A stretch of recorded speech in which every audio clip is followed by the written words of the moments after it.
CEO's cruel mother branded her infertile. He signed the divorce papers, not knowing she was carrying his triplets, and then a great love story. I am sure you will like the ending. It is beyond your expectations. Hi, my beautiful family. It's your Mr. Peter. Before anything else, let me speak a prayer over your life.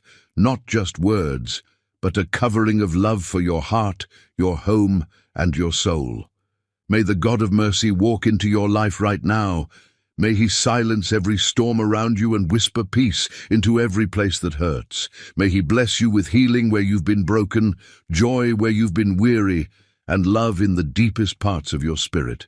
May he lift your head gently, remind you of your worth, and fill your days with moments that feel like miracles. You are not forgotten.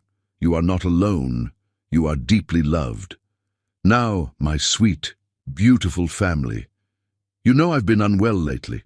I can't use my voice today, but I'm still here, still writing, still pouring out my heart.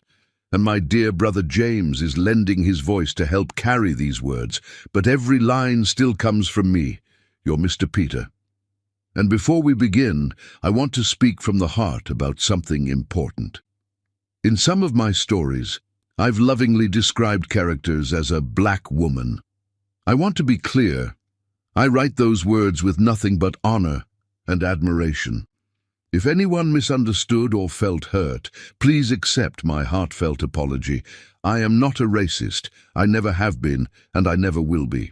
In fact, my beautiful wife Binta is a strong, proud black woman, and her grace and power inspire everything I do.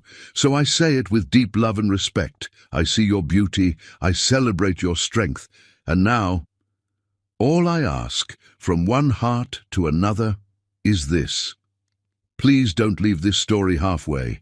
Watch it all the way through, every moment, every breath, because this isn't just a video, it's our connection. And right now, I need you close. Like the video, leave a comment, tell me you're still with me. Your support holds me while I heal, not just physically but emotionally too. I promise you, my family, I'll be back soon, stronger, brighter, with even deeper stories that honor your love.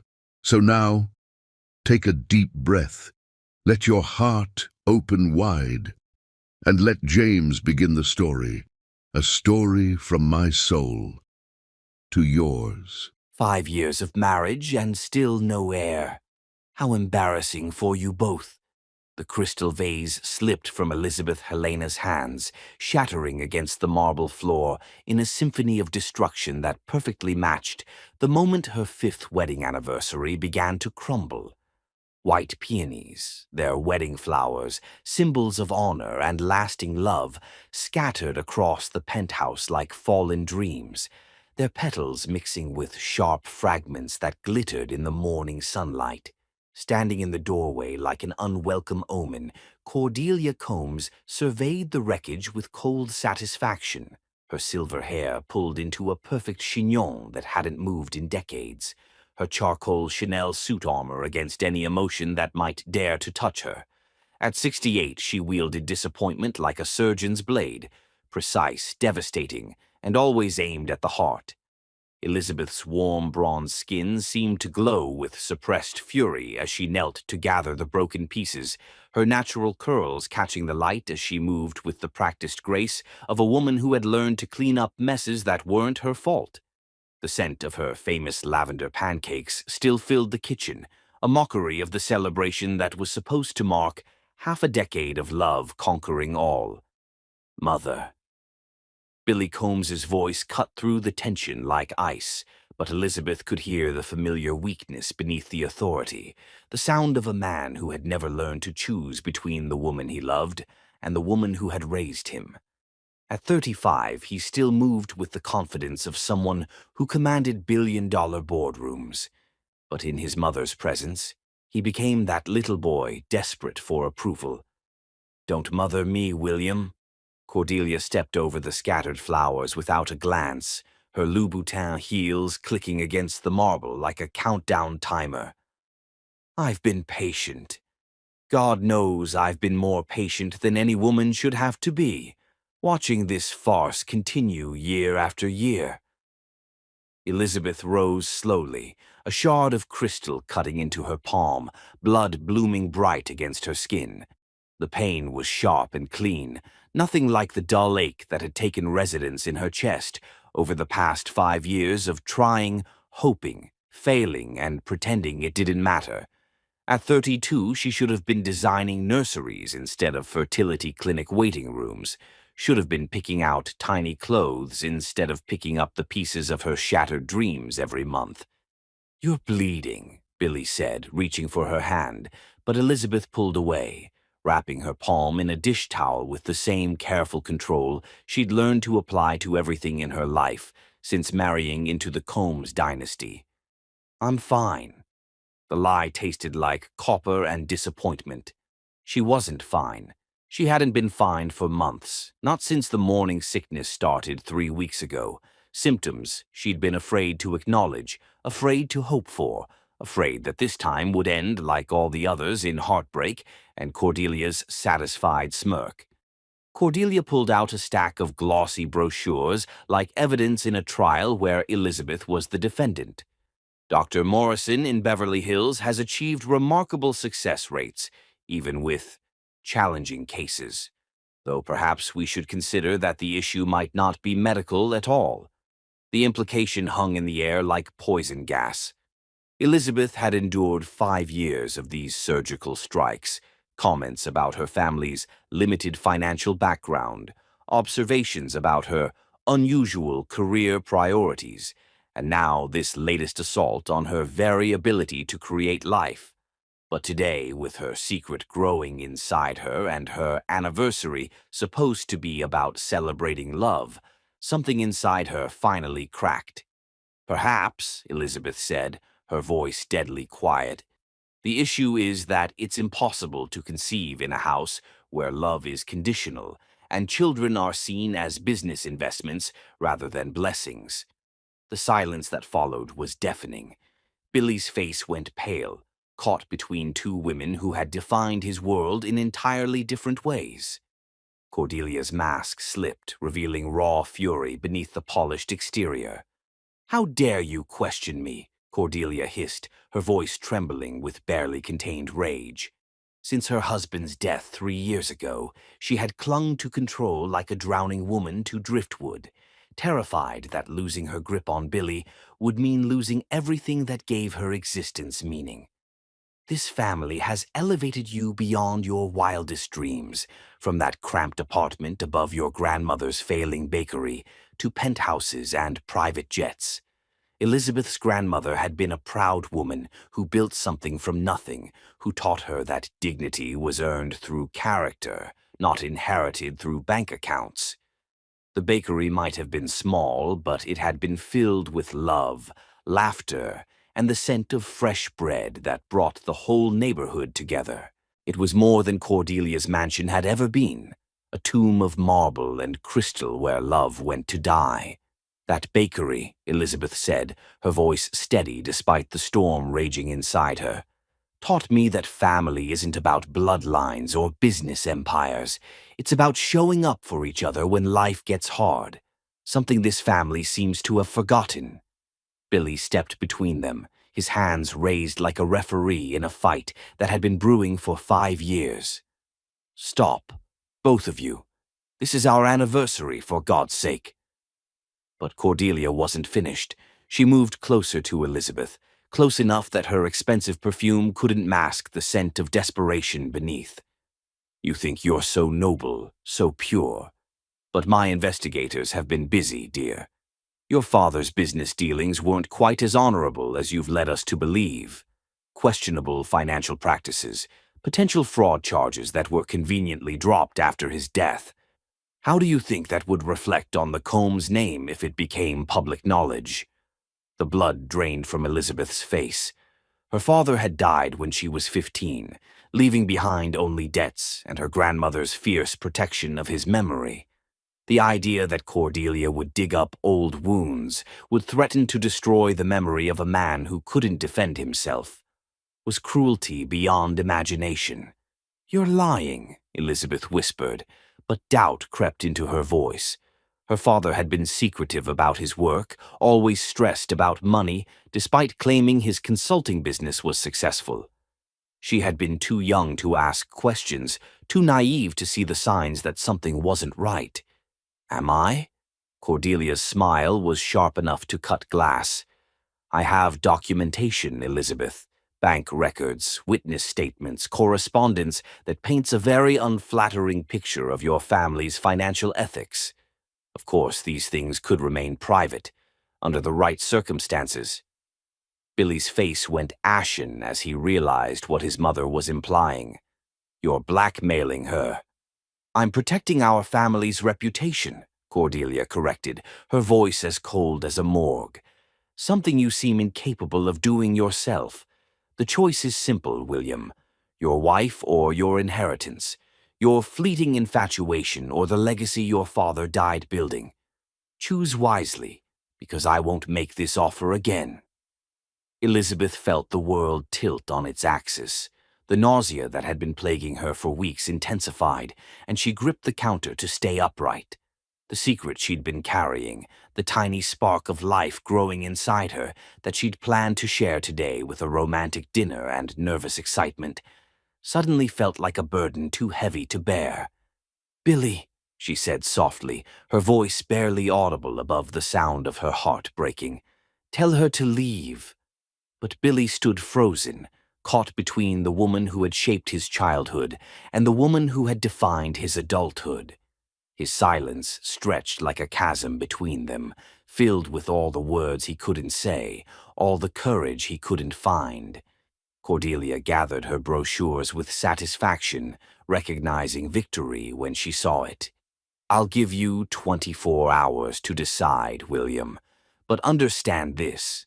I will not be replaced by a woman who can't even fulfill her most basic biological function. This family needs heirs, not excuses. She swept toward the elevator, pausing only to deliver one final blow. Oh, and Elizabeth? Happy anniversary. I do hope it's your last. The elevator doors closed with a soft chime that sounded like a death knell. Elizabeth stood among the scattered peonies and broken crystal, one hand pressed to her stomach where their secret grew, the other covering her mouth to stifle the sob that threatened to escape. Billy reached for her, but she stepped away, wrapping her arms around herself like armor. "Don't," she whispered. "Just don't." "Elizabeth, I'm sorry. She had no right." "She had every right," Elizabeth interrupted, her voice hollow. "This is her house, her family, her son. I'm just the woman foolish enough to think love could be enough." She walked toward their bedroom, her bare feet silent on the cold marble, leaving Billy standing alone among the wreckage of their anniversary morning. Behind her, the pancakes burned on the stove, filling the penthouse with the acrid scent of dreams turning to ash. Billy stared at the closed bedroom door, his mother's ultimatum echoing in his ears. 24 hours to choose between the only two women who had ever mattered to him. 24 hours to decide whether love was worth losing everything he'd been raised to value. In the distance, storm clouds gathered over the city, and Billy couldn't shake the feeling that this was only the beginning of the tempest that would tear his world apart. Chapter 2. The evidence builds. 3 weeks had passed since Cordelia's ultimatum, and Elizabeth's world was slowly crumbling from the inside out.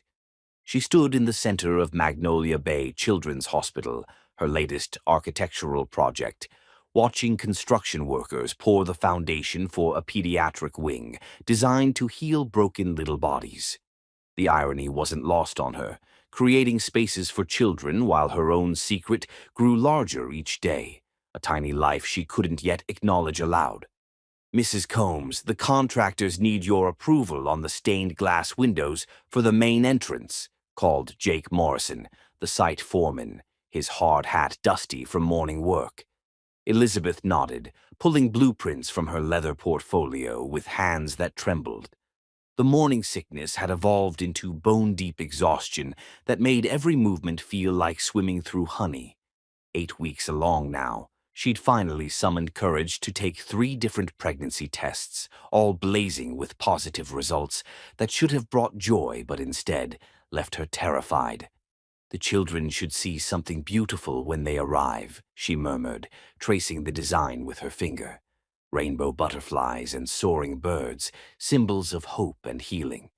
Something that reminds them that broken things can become beautiful again. If only she believed that about her own life. Her phone buzzed with a text from Billy. "Dinner tonight? 8 p.m. at Chez Laurent? We need to talk." Elizabeth stared at the message, her heart clenching. Billy had been distant since his mother's visit, staying late at the office, sleeping in the guest room under the excuse of not wanting to wake her with his restless nights. But Elizabeth knew the truth. He was avoiding her while he wrestled with an impossible choice between the woman he loved and the empire he'd been born to inherit. "Elizabeth Helena, as I live and breathe." The voice belonged to Aurora Mills, a woman whose silver hair gleamed despite being only 45, and whose reputation as both the town's premier midwife and most efficient gossip preceded her like a storm warning. Aurora approached with the confident stride of someone who considered everyone else's business her own personal entertainment. "Aurora," Elizabeth managed, forcing a smile, "what brings you to the construction site?" "Oh, just driving by and saw your car. Thought I'd stop and see how our future children's hospital is coming along."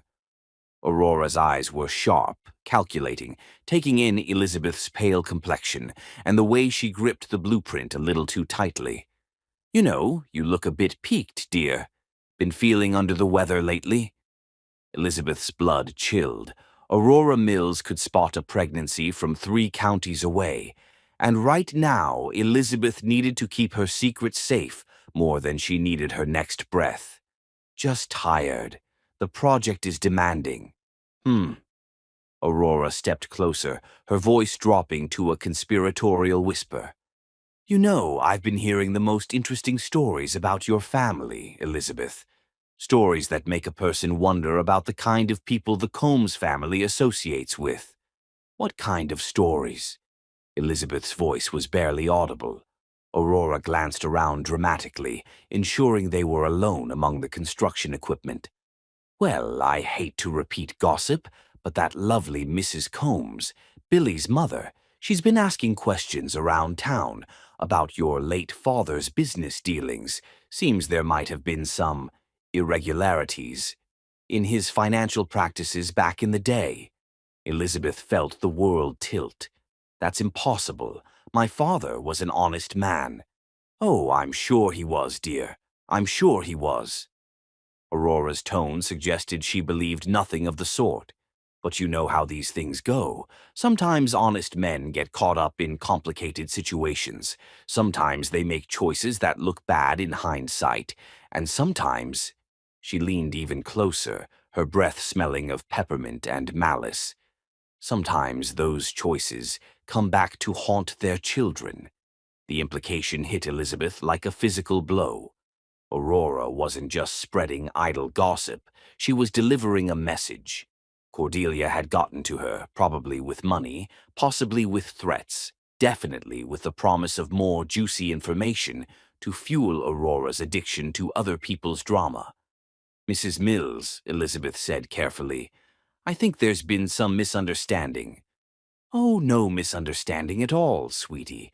I've seen the documentation myself. Bank records, correspondence, witness statements. Very thorough work, very professional investigation.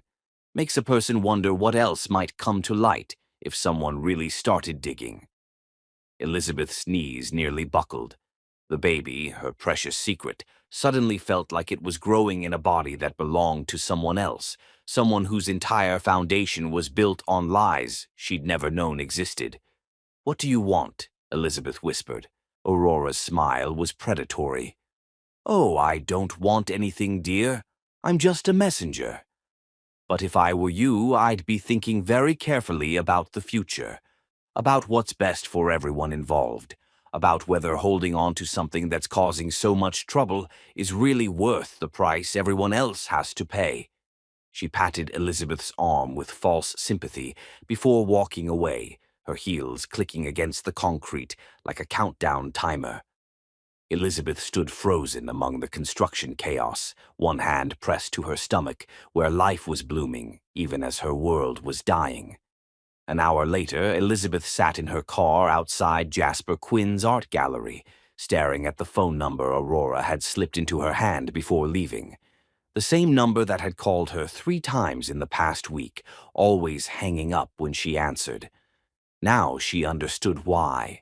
Jasper emerged from his gallery, his artist's uniform of paint-stained jeans and vintage band t-shirt, making him look younger than his 38 years. His dark hair was streaked with premature silver, his kind eyes shadowed with the weight of dreams deferred and bills that never seemed to get smaller. "Elizabeth." He approached her car with concern written across his features. "Are you all right? You look like you've seen a ghost." "Jasper, I need to ask you something, and I need you to tell me the truth." Elizabeth rolled down her window, her voice steadier than she felt. "Has anyone been asking you questions about me, about my family?" Jasper's face went pale, confirming her worst fears before he even spoke. "Elizabeth, how much did she pay you?" The question hung between them like a blade. Jasper's shoulders sagged, and suddenly he looked every one of his 38 years, plus a few more. "My gallery is 3 months behind on rent. The bank is threatening foreclosure on my apartment. She offered to cover everything and give me enough to stay afloat for 6 months. In exchange for what?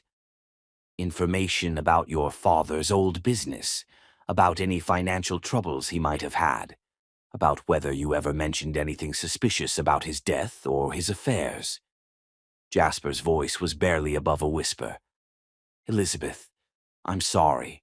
I needed the money, and she made it sound like she was just concerned about her son's future, like she wanted to make sure there weren't any surprises that could hurt the family." Elizabeth closed her eyes, feeling another piece of her life crumble away. Jasper had been one of the few people in Billy's social circle who had treated her like a real person instead of an interesting accessory. His betrayal cut deeper because it came from someone she had trusted. "What did you tell her?" "Nothing, because I don't know anything. Your father died when you were 15, and you never talked about his work except to say he was a business consultant. But Elizabeth—" Jasper reached through the window, his hand covering hers. "She has other people looking too, professional investigators. People who can find things that maybe should stay buried." Elizabeth pulled her hand away, starting her car with mechanical precision. "Thank you for telling me the truth. And Jasper, stay away from me. Whatever she's paying you, it's not worth destroying an innocent person's life." She drove away, leaving Jasper standing in front of his gallery, with guilt written across his face and Cordelia's money burning in his pocket. That evening, Elizabeth sat across from Billy at Chez Laurent, the restaurant where he had proposed 5 years ago. The table was set with white linens and flickering candles, but the romance felt forced, desperate, like a dying patient trying to pretend they were healthy. "You've been quiet tonight," Billy said, cutting his steak with mechanical precision. "Everything all right?" Elizabeth looked at her husband, really looked at him. The man who had swept her off her feet with his passion for sustainable technology and his dreams of changing the world. The man who now couldn't meet her eyes because he was slowly, methodically, choosing his inheritance over their marriage. "Billy," she said quietly, "if I told you I was pregnant, what would you say?" The fork froze halfway to his mouth. Hope and terror warred across his features in equal measure. "Are you?" "I'm asking hypothetically."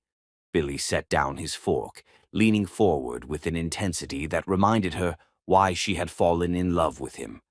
"I would say it changes everything. I would say that mother be damned, inheritance be damned. We're going to be a family and nothing else matters." Elizabeth nodded slowly, her hand moving unconsciously to her stomach. And if your mother threatened to destroy everything we've built unless you chose between me and our baby or your family's legacy. Billy's face went ashen. Elizabeth, what are you asking me? I'm asking if you're strong enough to choose love over fear, Billy. Because that choice is coming sooner than you think. And I need to know if the man I married is still in there somewhere or if your mother has already won. She stood, leaving her dinner untouched, and her husband sitting alone with the weight of a question that would define both their futures. Chapter 3. The Breaking Point. The envelope arrived on a Tuesday morning like a death sentence wrapped in expensive cream paper. Billy stared at it across his mahogany desk, the Combs Industries logo embossed in gold at the top, his mother's elegant handwriting spelling out his name in ink that probably cost more than most people's daily wages. He'd been avoiding this moment for weeks, ever since Elizabeth's hypothetical question at dinner had confirmed his worst fears, that his wife might actually be pregnant, and that his mother's ultimatum was about to become devastatingly real. Outside his corner office, Seattle's skyline stretched gray and endless under autumn clouds. But Billy saw none of it. All he could see was the envelope that contained either his freedom or his family's destruction. His secretary's voice crackled through the intercom. "Mr. Combs, Mrs. Combs, your mother is here to see you." "Send her in," Billy managed, his voice sounding foreign to his own ears. Cordelia entered his office like she owned it, which, technically, she did. At 68, she moved with the predatory grace of someone who had spent decades making impossible choices seem inevitable. Today she wore navy blue Armani, her silver hair perfectly styled, her makeup flawless despite the early hour. She looked like victory, and Billy realized with crushing clarity that she probably was. "Open it," she said without preamble, settling into the leather chair across from his desk like a judge taking the bench.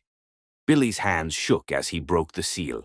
Inside were photographs, grainy surveillance photos of his father-in-law, Elizabeth's father, meeting with men in expensive suits outside what looked like a federal building, bank statements showing large cash deposits and immediate withdrawals, copies of FBI documents marked "Investigation Pending," with his father-in-law's name highlighted in yellow. "These are 30 years old," Billy said, his voice hollow. "He's been dead for 17 years. Age doesn't make fraud less fraudulent, William. It just makes the victims' families angrier when they finally learn the truth." Cordelia crossed her legs, her posture radiating satisfaction. Richard Helena was laundering money for the Torino crime family. The FBI was building a case when he conveniently died in that car accident, though some might say the timing was suspiciously convenient. Billy's world tilted.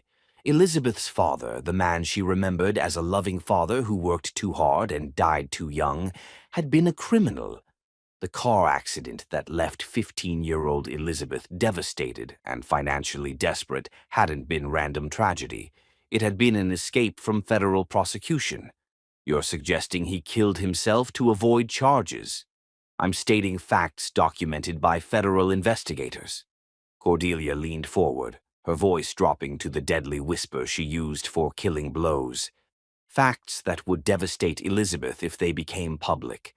Facts that would destroy her architectural firm when clients learned she built her reputation on blood money inherited from a money launderer. Facts that would make the Combs family synonymous with organized crime in every newspaper and business journal nationwide." Billy flipped through more documents, witness statements describing Richard Helena as a key financial operative, evidence of shell companies and offshore accounts, testimony from federal informants placing him at meetings with known mobsters. But something nagged at him. As CEO of a tech company, Billy had learned to spot sophisticated forgeries, and these documents felt too perfect, too convenient. "Mother, I need to verify this independently. I'll have my security team." "There's no time for verification, William." Cordelia's voice turned ice cold. I've already scheduled a press conference for Friday morning. The story goes public in 72 hours, unless you sign those papers and distance our family from this scandal before it breaks." Billy's blood chilled. "You're going to destroy an innocent woman based on documents you won't let me authenticate? I'm protecting our family's reputation before it's too late. The media won't care if the evidence is perfect. They'll care that there's enough smoke to assume fire. Elizabeth's career will be destroyed. Our name will be linked to organized crime, and you'll lose everything your father died building." Cordelia's smile was razor-sharp. "Unless, of course, you're divorced and publicly separated from her before the story breaks." Billy opened the folder with numb fingers. Divorce papers, already prepared by the best family lawyers money could buy. Terms that were more generous than Elizabeth had any right to expect. A settlement that would set her up for life, provided she signed a non-disclosure agreement and disappeared from Seattle permanently. "She's pregnant," Billy said quietly. Cordelia's mask slipped for just a moment, surprise flickering across her perfect features before the steel returned. "Are you certain?" "Number." "She asked me a hypothetical question, but—" Billy rubbed his face, suddenly feeling older than his 35 years. "The way she's been acting lately, the way she looks. I think she is." "Then this is even more urgent than I thought." Cordelia's voice turned arctic.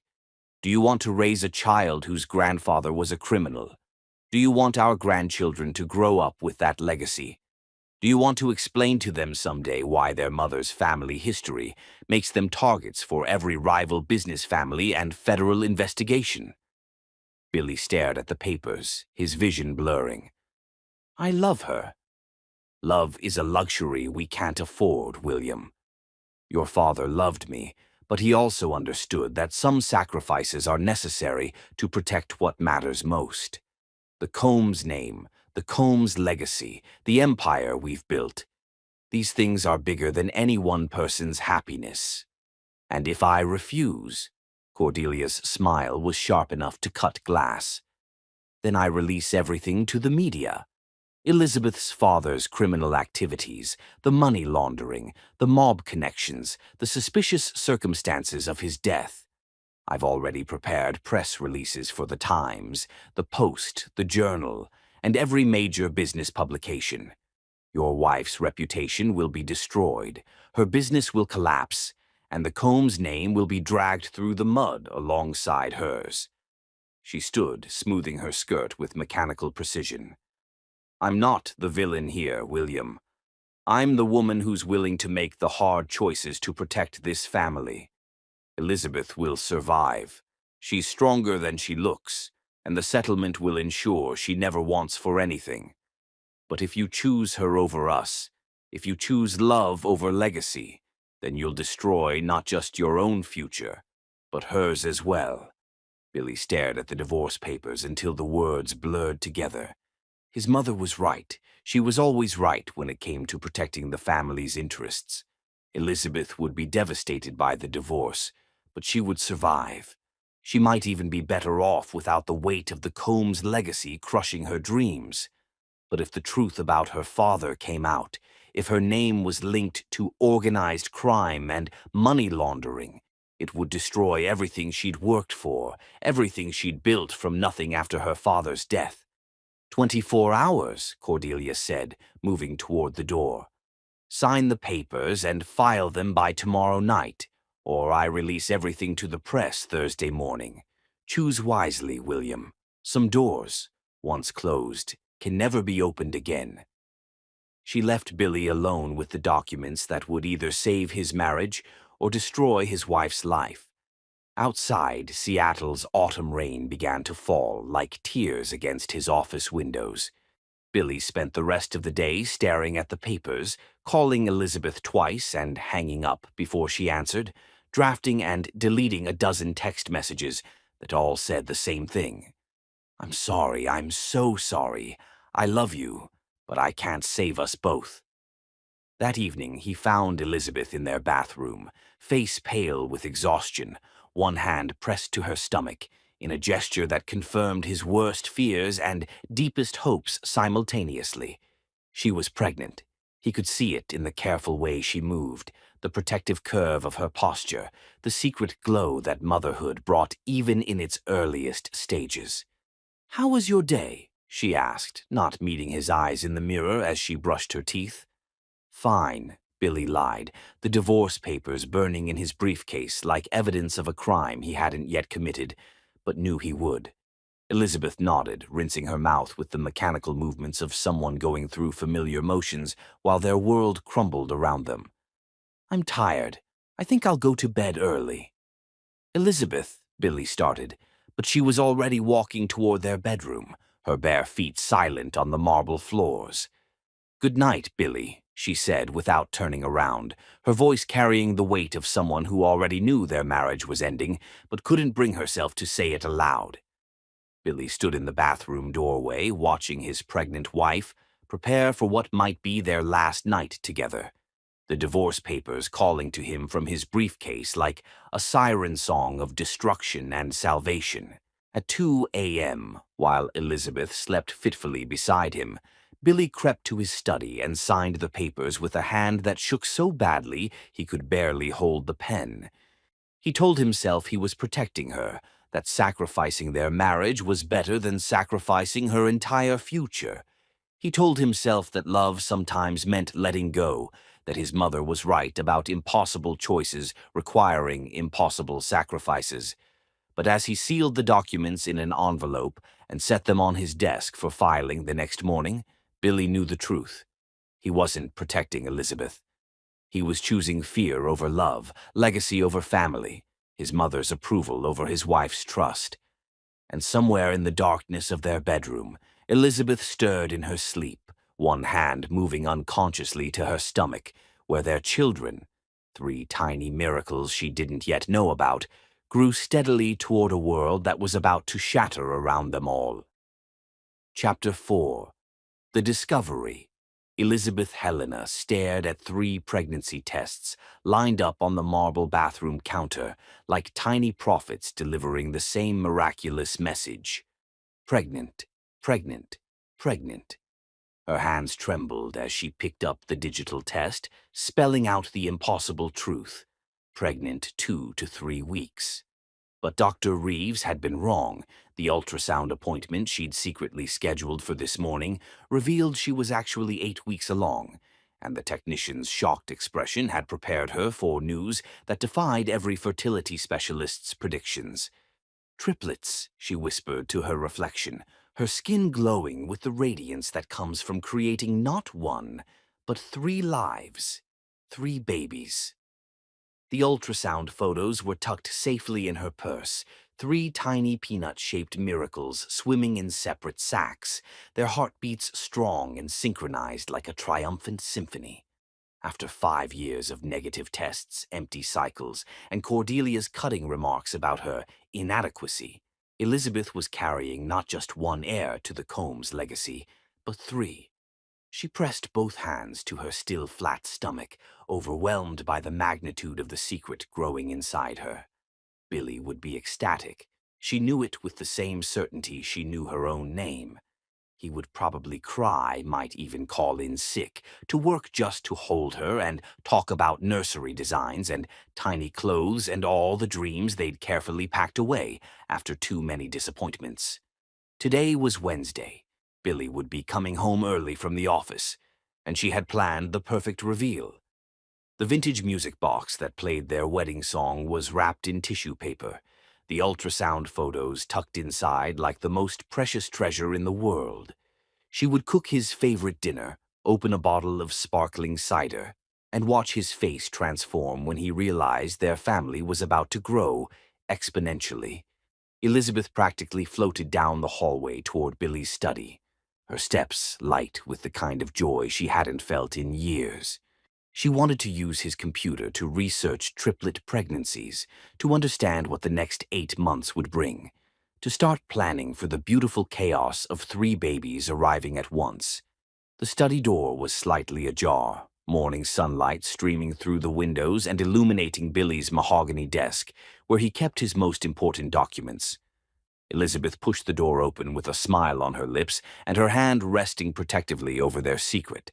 The smile died when she saw the papers. Divorce documents. Crisp official, bearing the letterhead of Preston, Walsh and Associates, the most expensive family law firm in Seattle. Her name was spelled out in black ink, alongside Billy's, their 5-year marriage reduced to legal terminology and asset division clauses. Elizabeth's legs gave out, and she sank into Billy's leather chair, the ultrasound photos sliding from her numb fingers to scatter across the desk beside the papers that would end their marriage. The contrast was devastating. Images of new life lying next to documents of death, hope and despair occupying the same space like a cruel, cosmic joke.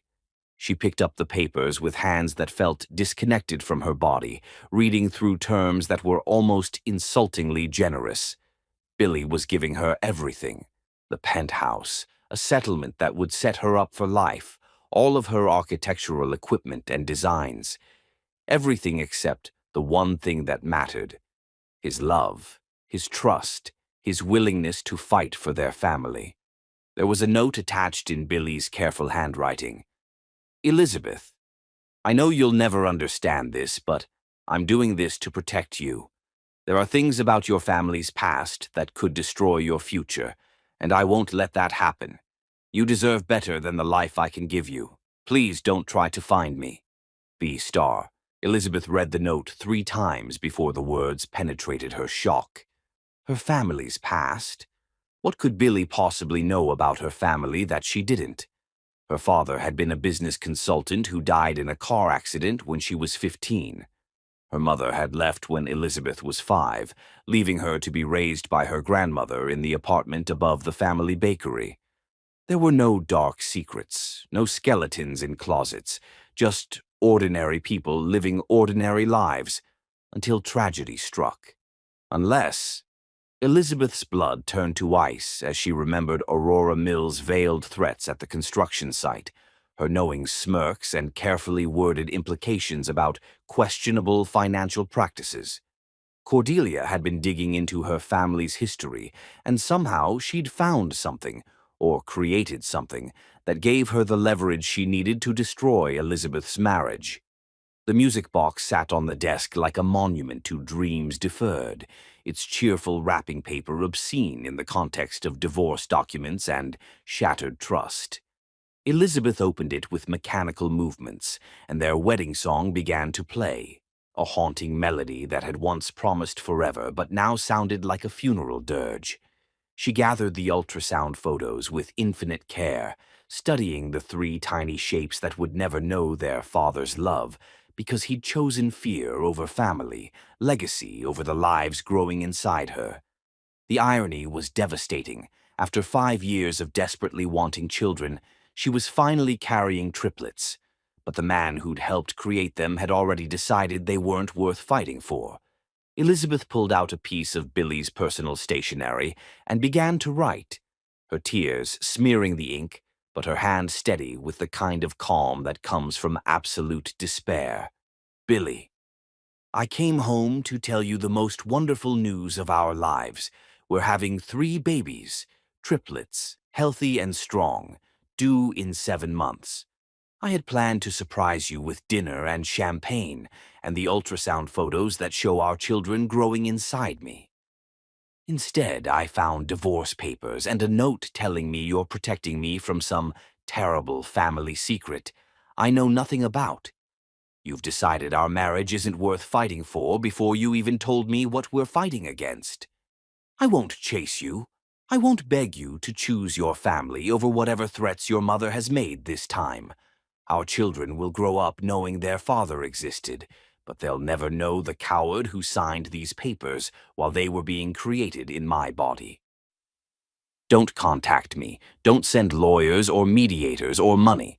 I'll raise them alone, and I'll make sure they understand that sometimes love isn't enough, and sometimes the people we trust most are the ones who hurt us deepest. I loved you with everything I had. I hope whatever you chose instead of us was worth it. Elizabeth. P.S. The babies are due in April. If you change your mind about being their father, you'll know where to find us. But don't come unless you're ready to fight for us the way I've been fighting for you for 5 years." She sealed the letter in an envelope, along with 2 of the ultrasound photos, keeping one for herself as proof that miracles could happen even when hearts were breaking, and left it on top of the divorce papers where Billy would find it when he came home. Moving through their penthouse felt like walking through a museum of a life that no longer belonged to her. Every piece of furniture, every photograph, every carefully chosen detail that had made their house a home now felt like evidence of her own naivety. She'd believed in forever when Billy had only been thinking in terms of until something better comes along. Elizabeth packed quickly and efficiently, taking only what belonged to her before their marriage: her grandmother's quilts, her architectural tools, the few pieces of jewelry that had survived her father's death and her mother's abandonment. She left behind everything Billy had given her, every designer dress and expensive accessory that had been meant to transform her into someone worthy of the Combs name. As she loaded her car in the building's private garage, Elizabeth caught sight of herself in the side mirror. Her warm bronze skin looked ashen, her usually bright eyes red-rimmed and hollow. But beneath the devastation, something else was growing, not just the 3 lives in her womb, but a fierce determination to build something better from the wreckage of her marriage. She drove away from Seattle as the afternoon sun painted the sky in shades of gold and crimson, one hand on the steering wheel and the other resting protectively over her stomach, where Billy's children grew, unaware that their father had already chosen his mother's approval over their existence.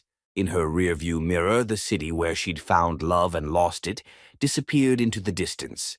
But Elizabeth didn't look back. She was driving toward an uncertain future with 3 tiny passengers who would need her to be stronger than she'd ever been before, braver than she'd ever imagined possible, and more fiercely protective than a mother bear defending her cubs. The coastal highway stretched ahead like a promise of new beginnings, and for the first time in years, Elizabeth felt truly free, free from Cordelia's poison, free from Billy's weakness, free to love her children without condition or compromise.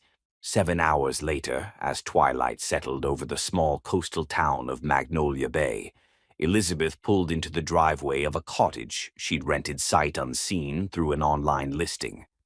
The house was small and weathered, with blue shutters and a garden that had gone wild with neglect, but it faced the ocean and felt like sanctuary. She sat in her car for a long moment, one hand pressed to her stomach, listening to the sound of waves against the shore and feeling her children move for the first time, tiny flutters like butterfly wings announcing their presence. "We're going to be okay," she whispered to them, to herself, to the universe that had taken away her husband, but given her 3 reasons to rebuild her life from the ground up. "We're going to be better than okay. We're going to be extraordinary." Chapter 5. 7 months later.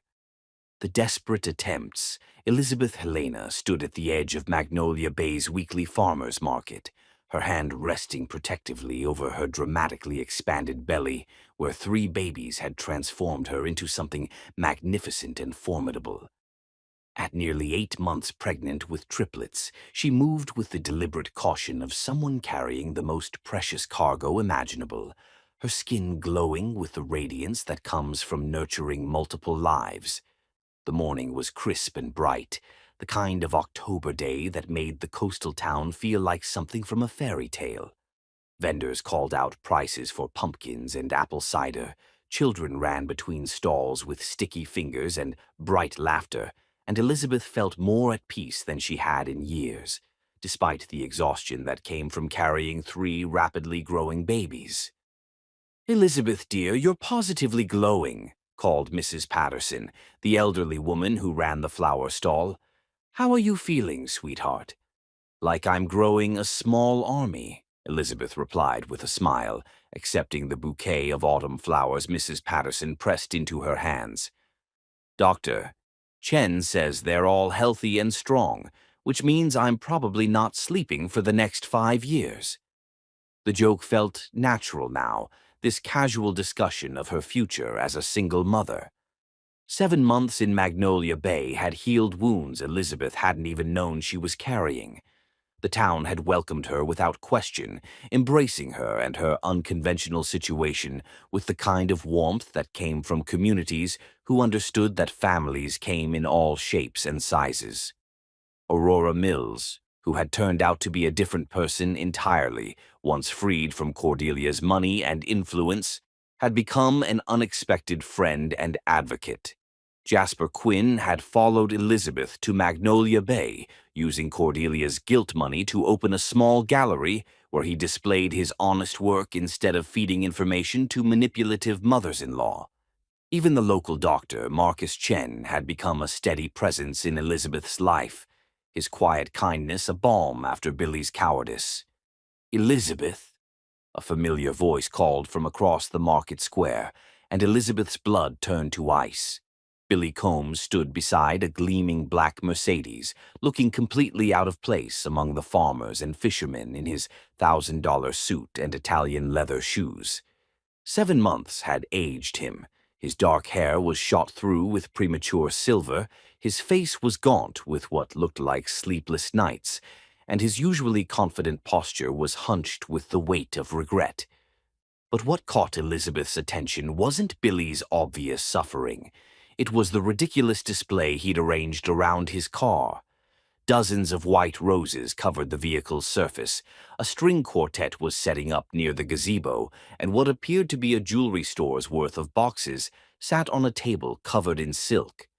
The entire market fell silent, conversations dying as everyone turned to stare at the spectacle.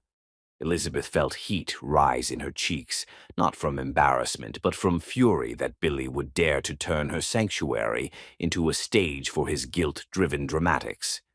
"Elizabeth, please," Billy called, walking toward her with the careful movements of someone approaching a wounded animal. "I know you said not to contact you, but I had to—" "Stop right there," Elizabeth said, her voice carrying across the suddenly quiet market. Every eye was on them now, the entire town witnessing what was about to unfold. "You have 30 seconds to explain what you're doing here before I call Sheriff Morrison to escort you back to whatever rock you crawled out from under." Billy's face crumpled at her coldness, but he pressed on with the desperation of a drowning man. "I made a mistake, the biggest mistake of my life. I've spent 7 months realizing what I lost, what I threw away, and I'm here to make it right." He gestured toward the expensive display, his voice growing stronger as he fell back on the only tactics he knew. "I liquidated my personal investments to buy you that house, the Victorian on Cliff Road that you admired when you first got to town, the jewelry, the medical team. I sold everything I could to show you this isn't about my family's money anymore. It's about us." "You think you can buy me back?" Elizabeth's voice was deadly quiet, but it carried to every corner of the market. "You think liquidating your portfolio makes up for liquidating our marriage?" Billy stopped in his tracks, finally seeming to realize that his corporate approach to problem-solving wasn't working on the woman whose heart he'd shattered. "Elizabeth, I know I hurt you, but if you'll just let me explain—" "Explain what? How you signed divorce papers while I was carrying your children? How you chose your mother's threats over your family's future? How you decided I wasn't worth fighting for before you even told me what we were fighting against?" Elizabeth's voice rose with each word, 7 months of suppressed pain and fury finally finding their voice. The babies moved restlessly in her womb, responding to their mother's elevated emotions, and Elizabeth pressed both hands to her belly in a protective gesture that didn't go unnoticed by the watching crowd. "You hurt those babies before they were even born," she continued, her voice breaking slightly. "You made them orphans while they were still in my body because you were too much of a coward to stand up to your mother." Aurora Mills stepped up beside Elizabeth, her arm sliding protectively around her friend's shoulders. "I think you should leave," she said to Billy, her voice carrying the authority of someone who'd spent decades helping women through the hardest moments of their lives. "This is between me and my wife," Billy said, desperation making his voice sharp. "Ex-wife," Elizabeth corrected coldly. "Those papers you signed made that very clear. And these babies—" She rubbed her belly with fierce protectiveness. "They're mine. You gave up any claim to them when you chose your inheritance over their existence." Billy's composure finally cracked, tears streaming down his face as he realized the magnitude of what he'd lost. "Elizabeth, please. I love you. I love them. I made a terrible mistake, but we can fix this. We can—" "Love?" Elizabeth laughed, but there was no humor in the sound. "You want to talk about love? Love doesn't abandon. Love doesn't choose convenience over commitment. Love doesn't sign divorce papers and leave notes like a coward instead of fighting for what matters most." She stepped closer to him, her voice dropping to a whisper that somehow carried more weight than all her shouting. "You can't buy back a broken heart with your credit card, Billy. Our children deserve a father who fights for love, not one who buys his way out of guilt. Take your roses and your jewelry and your empty gestures and go back to your mother. You made your choice 7 months ago." Billy reached toward her, but Elizabeth stepped back, Aurora and Jasper, who had appeared from nowhere, forming a protective wall around her. "Don't," she said simply. "Don't touch me, don't follow me, and don't ever come back here thinking that money can fix what you destroyed with your cowardice." She turned and walked away, leaving Billy standing among his expensive props like an actor who'd forgotten his lines. The crowd parted for her, offering supportive smiles and protective glances that made it clear where their loyalties lay. Behind her, she heard Billy calling her name, heard the desperation in his voice as he realized his grand gesture had failed spectacularly. But Elizabeth didn't look back. She'd learned that looking back only showed you what you'd lost, while looking forward showed you what you could still build. That evening, Elizabeth sat on her cottage porch, watching the sunset paint the ocean in shades of gold and crimson. The babies were active tonight, 3 little dancers putting on a show that made her breathless with their acrobatics.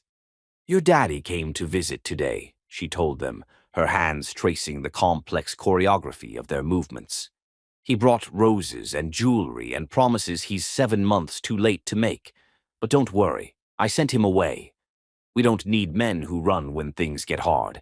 Dr. Marcus Chen arrived just as the last light was fading from the sky, carrying his medical bag and the gentle smile that had become such a comfort over the past few months. He was everything Billy wasn't: steady, reliable, present when his promises mattered most. "I heard there was some excitement at the farmer's market today," Marcus said, settling into the chair beside her with the easy familiarity of someone who'd become part of her chosen family. "Billy came to town with a traveling jewelry store and a string quartet," Elizabeth said dryly. "I sent him home with his tail between his legs and strict instructions not to come back." Marcus nodded approvingly. "Good. You and these babies deserve better than someone who only shows up when guilt gets too heavy to carry alone." Elizabeth smiled, feeling the babies settle into calm as darkness fell over Magnolia Bay. "We're going to be just fine," she said, and for the first time since finding those divorce papers, she truly believed it. Somewhere in the distance, Billy's Mercedes was probably carrying him back to Seattle, back to his mother's cold approval and his empty penthouse. But Elizabeth was exactly where she belonged, in a place where love wasn't conditional, where families were chosen rather than inherited, and where 3 little miracles were getting ready to change the world just by existing in it. Chapter 6. The Medical Crisis. 3 weeks later, Elizabeth sat in her cottage reading room, trying to focus on architectural plans while 3 babies performed what felt like synchronized swimming routines in her belly. The exhaustion was overwhelming now. Every movement required deliberate effort, and Dr. Chen had warned her that bed rest might become necessary if her blood pressure didn't stabilize. A soft knock at her door interrupted her concentration. She opened it to find Billy standing on her porch. No flashy displays or expensive gifts in sight. He wore simple jeans and a sweater, his hair disheveled as if he'd been running his hands through it for hours. "Elizabeth," he said quietly, "I know you don't want to see me, but something's happened, something you need to know about." The seriousness in his voice made her step aside and let him in. Billy moved to her living room but didn't sit, instead pacing like a caged animal.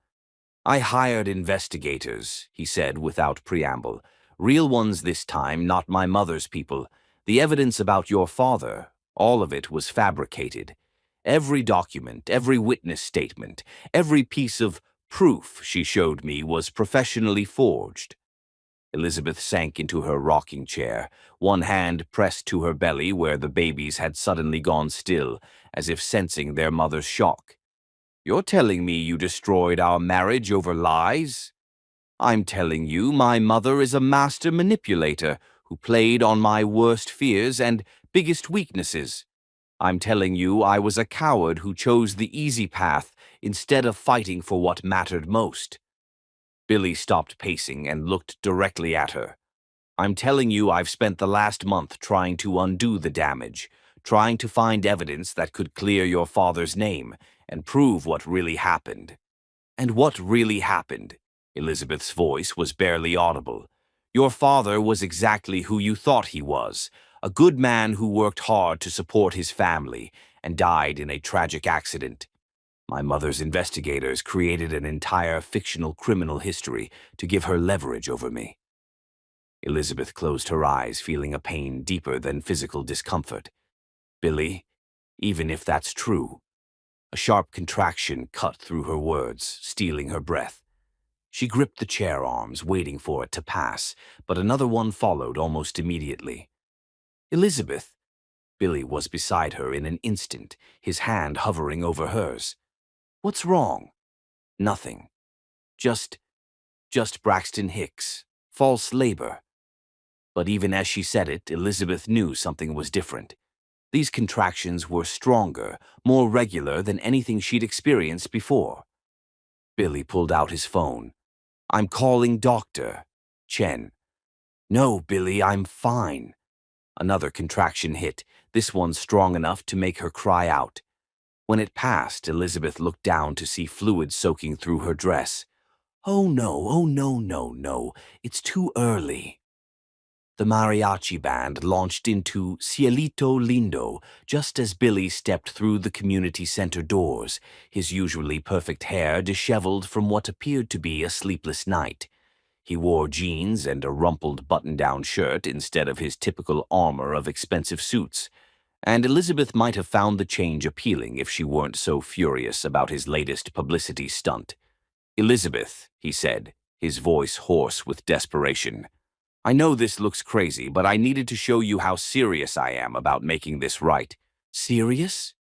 Elizabeth's voice rose above the mariachi music, drawing stares from everyone in the building. "You think hiring a mariachi band and a skywriter shows you're serious? You think grand gestures make up for abandoning your pregnant wife?"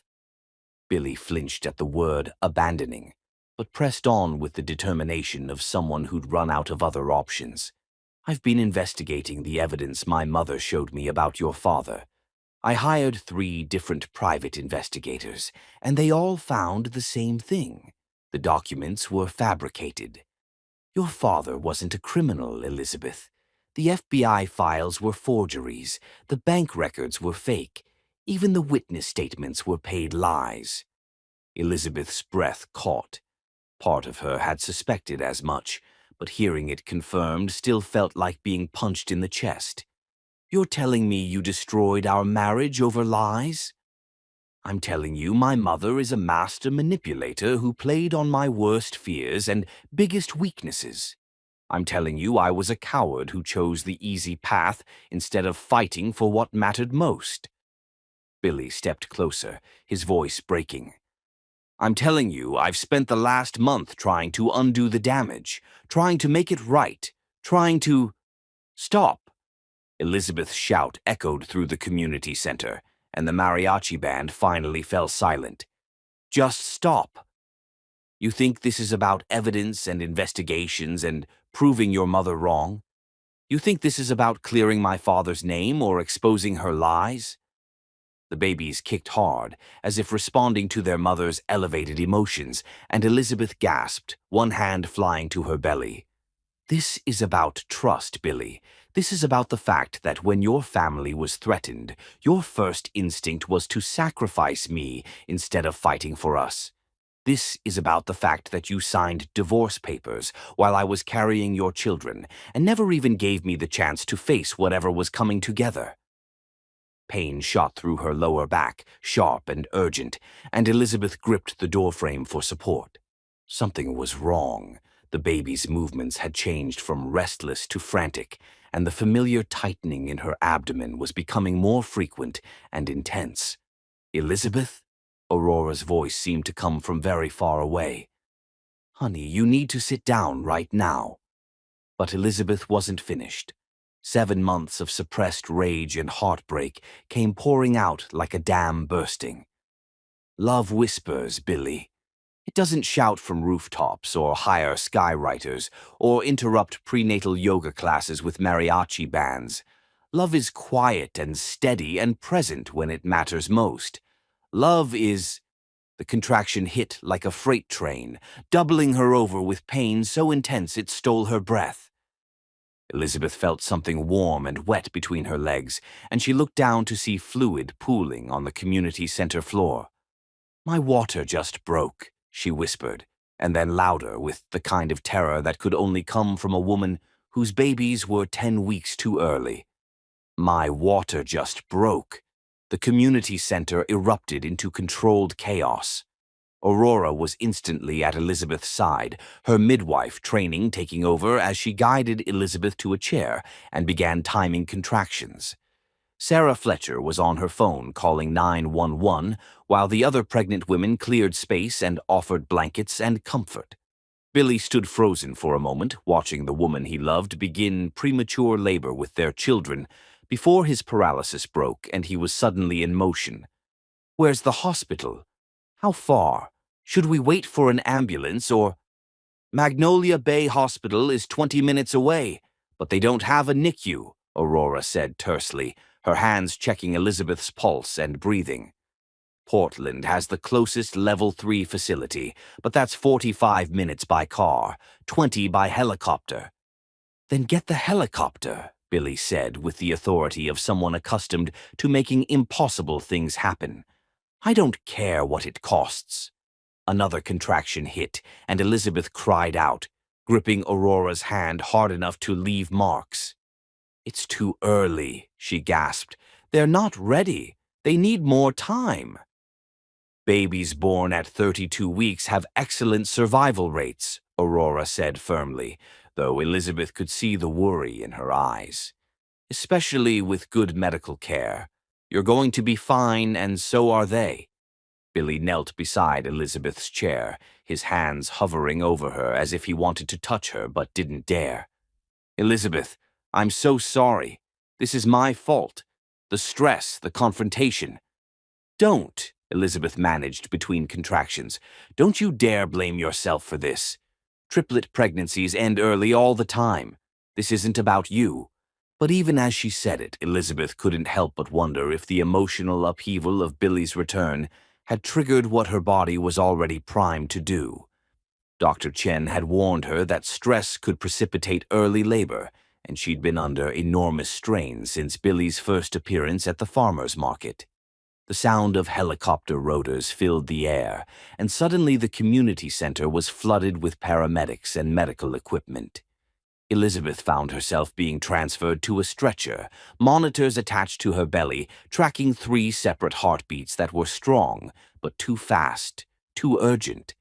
"Sir, are you the father?" one of the paramedics asked Billy. Billy looked at Elizabeth, pain and hope warring in his expression. Yes, I'm the father." "Then you can ride with us," the paramedic said, and suddenly Billy was climbing into the helicopter beside Elizabeth's stretcher, his hand finding hers as they lifted off toward Portland. I'm scared, Elizabeth whispered, her voice barely audible over the rotor noise. I'm here, Billy said, squeezing her hand. I'm not going anywhere. Whatever happens, I'm here. Elizabeth wanted to pull her hand away, wanted to remind him that he'd already proven his presence was conditional and temporary. But another contraction hit, stronger than the others, and she found herself gripping his hand like a lifeline as their children fought to enter a world that wasn't quite ready for them. Below them, Magnolia Bay disappeared into the distance, taking with it the safety and peace Elizabeth had built over the past 7 months. Ahead lay Portland General Hospital, where 3 tiny babies would either fight their way into life or break their parents' hearts before they even had a chance to heal. They're going to be okay, Billy said, his voice thick with tears and desperate hope. All of you are going to be okay. Elizabeth closed her eyes and tried to believe him, even as her body prepared to deliver children whose survival would depend on machines and miracles and the fierce determination of babies who had no intention of giving up without a fight. Chapter 7. Rock Bottom. The NICU at Portland General Hospital was a cathedral of machines and miracles, where tiny warriors fought battles determining whether they'd see their first Christmas or their parents' faces without incubator glass barriers. Elizabeth gazed at 3 isolettes lined up like hope and heartbreak made tangible, each containing a baby so small they seemed more like delicate birds than humans. Sophia Grace, born first at 3 pounds, 2 ounces, her dark hair a perfect replica of her mother's curls. Oliver James, the middle child, at 2 pounds, 15 ounces, already showing his father's stubborn chin. Luna Rose, smallest at 2 pounds, 11 ounces, but with a fierce grip that wrapped around Elizabeth's finger the moment doctors allowed contact. They're beautiful, Billy whispered from beside her wheelchair, his voice hoarse from 3 days of alternating between prayer and panic. Perfect. They're absolutely perfect. Elizabeth nodded, unable to speak past the lump in her throat. The babies were perfect. 10 tiny fingers and 10 tiny toes each, lungs that were learning to breathe on their own with only minimal assistance, hearts that beat with the determination of fighters who had no intention of giving up. But they were also 8 weeks early, facing weeks or months in the NICU, and Elizabeth felt like she was watching her heart exist outside her body in 3 separate pieces. Mrs. Combs? Dr. Sarah Martinez, the lead neonatologist, approached with the kind of gentle confidence that came from years of delivering impossible news to desperate parents. I have the latest test results. Elizabeth braced herself, her hands gripping the wheelchair arms until her knuckles went white. For 3 days, she'd been living in a state of suspended animation, caught between hope and terror as test after test determined whether her children would thrive or merely survive. The news is good, Doctor, Martinez said with a smile that transformed her serious features. All 3 babies are breathing well, their heart rates are stable, and the latest brain scans show no signs of complications. Sophia and Oliver should be able to go home in about 4 weeks if they continue progressing this well. Luna might need an extra week or 2. She's our little fighter, but she's also our most cautious about gaining weight. Elizabeth burst into tears, the first real tears she'd allowed herself since the helicopter ride that felt like a lifetime ago. Relief flooded through her body like warm water, washing away 3 days of the worst fear she'd ever experienced. "Thank you," she managed between sobs. "Thank you so much." Billy's hand found her shoulder, a gentle touch that she didn't have the energy to reject.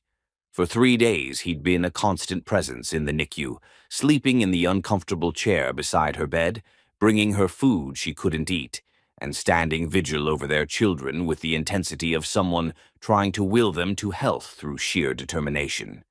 "Can I hold them?" Elizabeth asked, though she knew the answer. The babies were still too fragile for extended contact, limited to brief skin-to-skin sessions that left Elizabeth aching for more. Sophia's ready for another kangaroo care session, Dr. Martinez said. And Oliver's been showing signs that he misses his mama. His heart rate settles whenever he hears your voice. 20 minutes later, Elizabeth sat in the NICU's quiet corner with Sophia nestled against her chest, the baby's impossibly small body warm and perfect against her skin. The monitors showed how much the simple contact meant. Sophia's heart rate was steady, her breathing calm, her tiny fist curled around Elizabeth's finger like an anchor. "She looks like you," Billy said softly, standing close enough that Elizabeth could feel the warmth radiating from his body. "She has your determination." "She has your stubborn streak," Elizabeth replied without thinking, then caught herself. She'd been trying to maintain emotional distance, to remember that Billy's presence in the NICU didn't change the fundamental betrayal that had ended their marriage. Billy was quiet for a long moment, watching their daughter with an expression of wonder and devastation. "Elizabeth, I know this isn't the time or place, but I need you to know. I love them. I love all of you, more than I've ever loved anything in my life." "Love isn't enough," Elizabeth said quietly, her eyes never leaving Sophia's perfect face. "Love didn't stop you from signing those papers. Love didn't make you fight for us when everything was on the line." "I was terrified," Billy whispered. "Terrified that my mother would destroy you, the way she destroyed everything good in my life. Terrified that staying would hurt you more than leaving." Elizabeth finally looked up at him, taking in the dark circles under his eyes, the stubble showing he'd been too worried about his children to care about appearance, the way his hands shook when he looked at their babies. "Do you know what terrifies me, Billy? The idea that our children will grow up thinking love is conditional, that they'll believe family abandons you when things get difficult, that they'll settle for people who run instead of fight." Sophia stirred against Elizabeth's chest, making tiny sounds that were barely more than whispers, but somehow contained entire worlds of need and trust. Elizabeth pressed a kiss to her daughter's downy head, breathing in the indescribable scent of new life and infinite possibility. "I want them to know they're worth fighting for," Elizabeth continued. "I want them to understand that real love doesn't come with escape clauses or expiration dates. I want them to be braver than their parents were."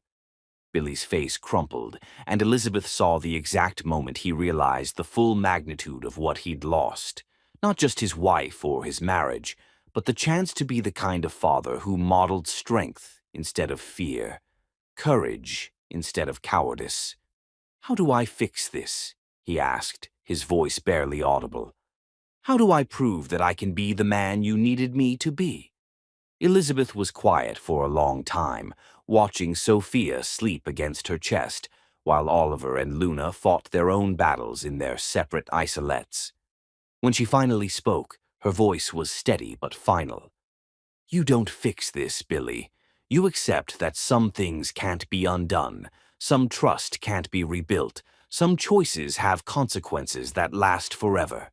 She looked directly at him, her dark eyes holding pain and strength in equal measure. "You be the best father you can be to these children, but you don't get to be my husband again. That man died when you signed those papers." The words hit Billy like physical blows, each one landing with the finality of a door closing.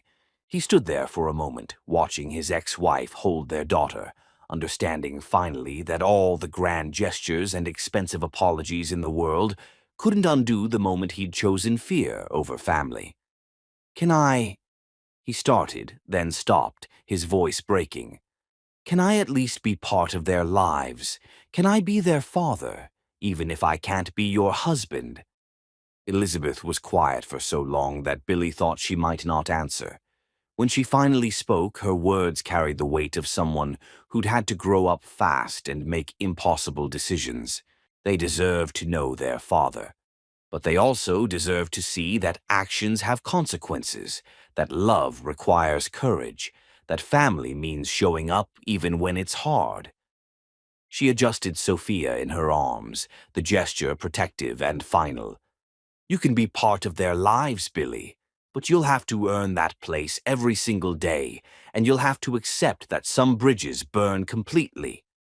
Billy nodded, tears streaming down his face as he realized he was being offered the greatest gift and worst punishment imaginable: the chance to love his children while living with the knowledge that he'd destroyed any chance of the family he'd actually wanted.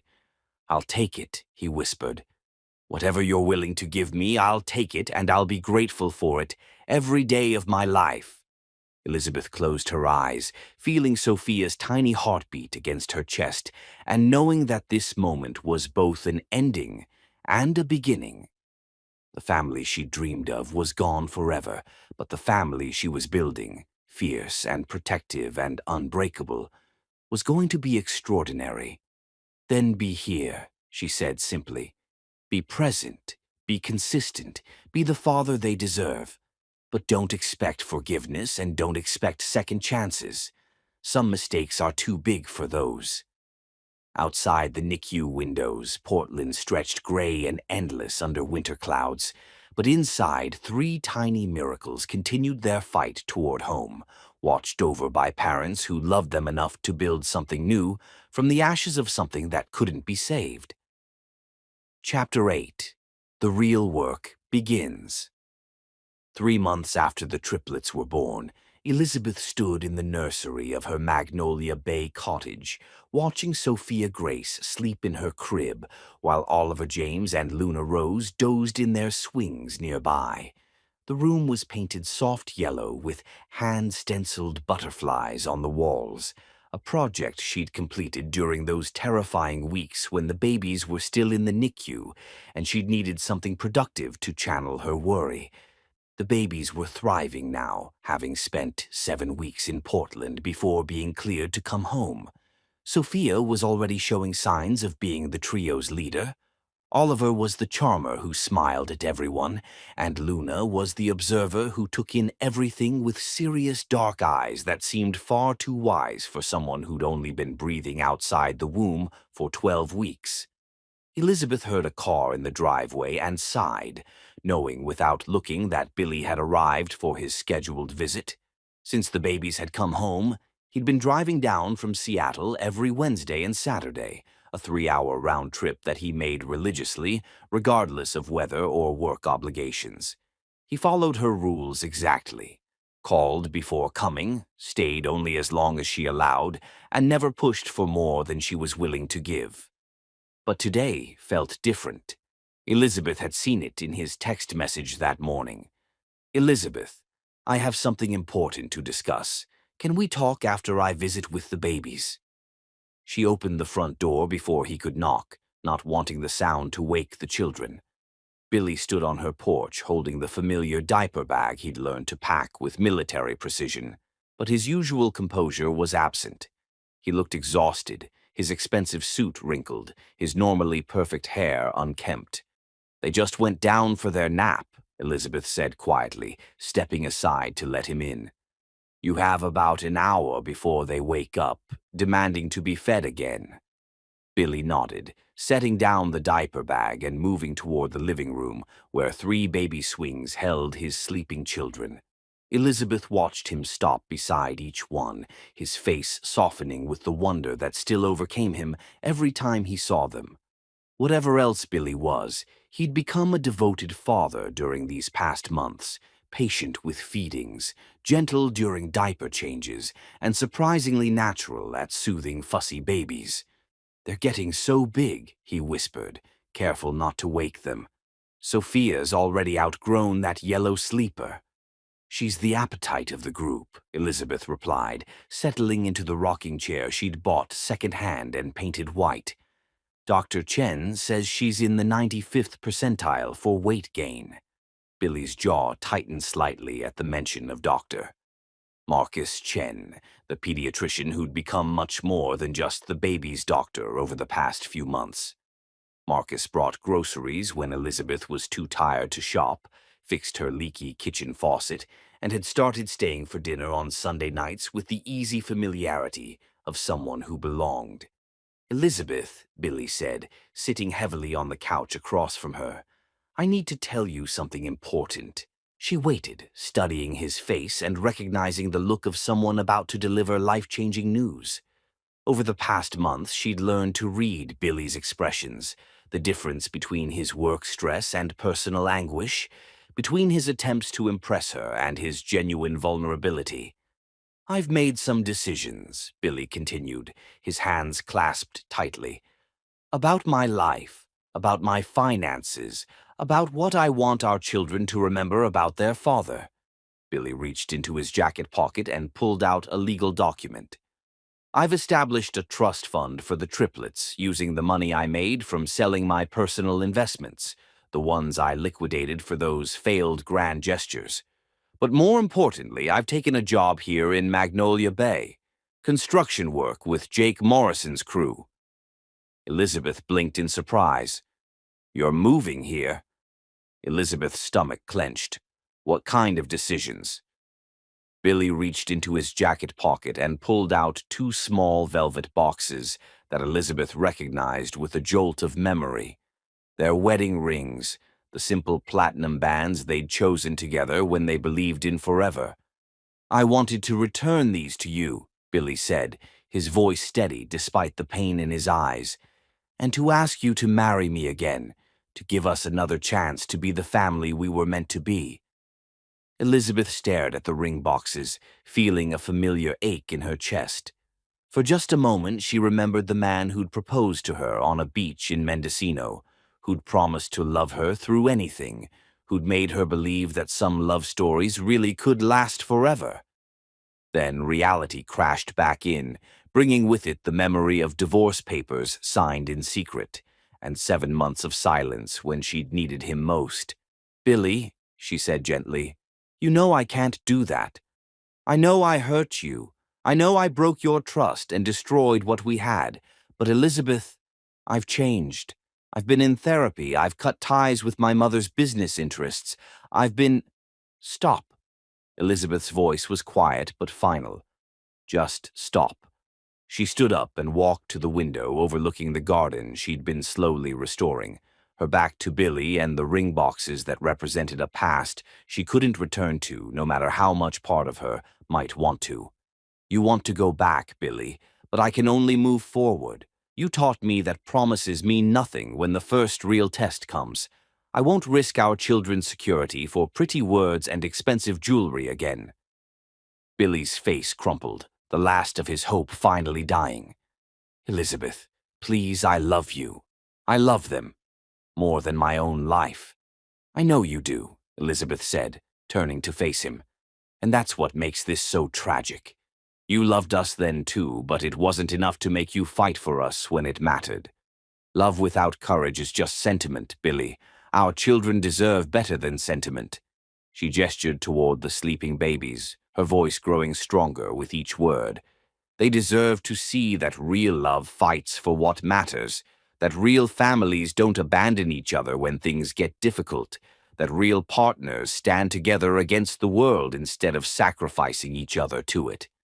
Billy buried his face in his hands, his shoulders shaking with suppressed sobs.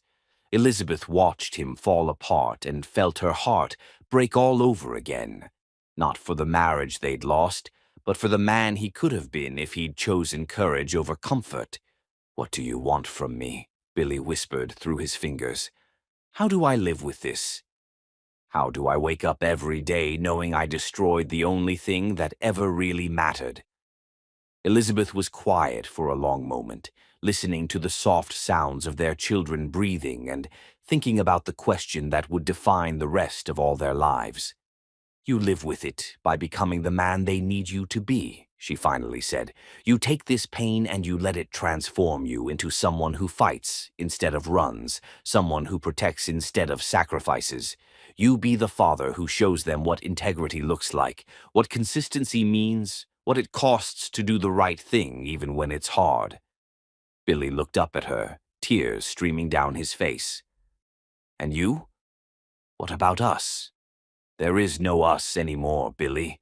There's 3 beautiful children who need their father to be better than he was, and 2 people who have to find a way to co-parent with grace and dignity." Elizabeth's voice was gentle but unyielding. I'm building a new life here, with people who show up when they promise to, who fight for what they love, who understand that family isn't just about blood, but about choice and commitment and daily acts of love. The implication was clear. Marcus Chen was part of that new life, part of the chosen family she was creating for herself and her children. Billy's face went pale as he realized he wasn't just losing his wife. He was watching her build something beautiful with someone else. "Can I still see them?" Billy asked, his voice breaking. "Can I still be their father?" "Always," Elizabeth said firmly. "They need you, Billy. They need the best version of you that you can possibly become. But they also need to understand that actions have consequences, that some mistakes can't be undone, that love requires more than good intentions." Billy nodded, carefully placing the ring boxes on the coffee table like offerings that had been rejected by the gods. "I'll go," he said quietly. "I'll let you get on with your life." "Billy," Elizabeth called as he reached the door. "The therapy, the self-reflection, the work you're doing to become better. Don't do it for me. Don't do it to win me back. Do it for them and do it for yourself. Do it because you deserve to be the kind of man who can live with his choices." After Billy left, Elizabeth sat in the quiet cottage, listening to her children sleep and feeling the strange peace that came with final endings. She'd closed a door today that could never be reopened, but in doing so, she'd also freed herself to walk fully through the one that was already open. Outside, autumn was giving way to winter, and inside, three tiny miracles slept peacefully, surrounded by love that was fierce and protective and unbreakable. Love that would teach them they were worth fighting for, worth protecting, worth the kind of daily courage that builds real families, one choice at a time. Chapter 9. The test, 15 months after the triplets were born. Billy Combs stood on the roof of the Magnolia Bay Community Center, his hands rough with calluses that would have horrified his former self, his back aching from 8 hours of installing solar panels under the October sun.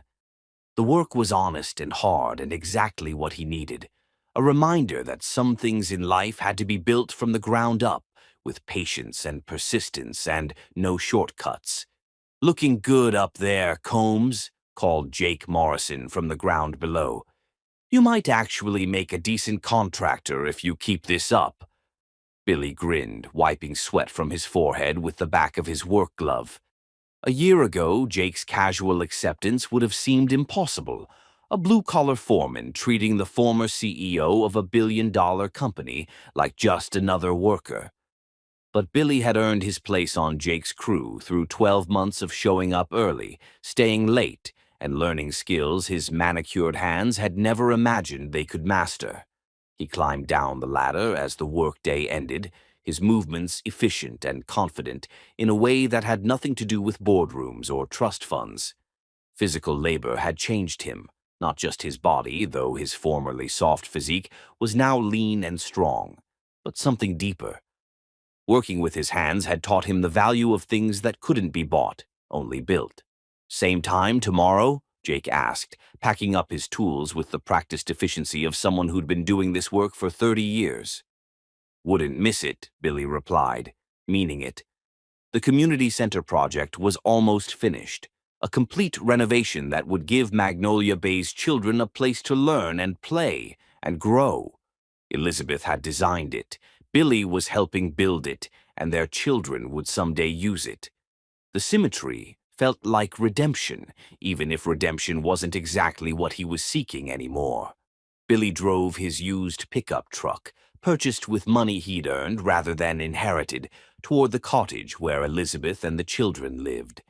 Wednesday evening dinner had become a tradition over the past year, a careful routine that allowed him to be part of his children's lives without overstepping the boundaries Elizabeth had established with surgical precision. He'd learned to read those boundaries like a map to forbidden territory. He could help with bath time, but couldn't linger afterward. He could read bedtime stories, but couldn't tuck them in. He could kiss their foreheads goodbye, but couldn't kiss their mother hello. It was a careful dance of proximity and distance that reminded him daily of what he'd lost and why he could never get it back. The cottage looked different as Billy pulled into the driveway. Elizabeth's garden was in full autumn bloom, the result of months of patient cultivation that had transformed the neglected space into something magazine-worthy.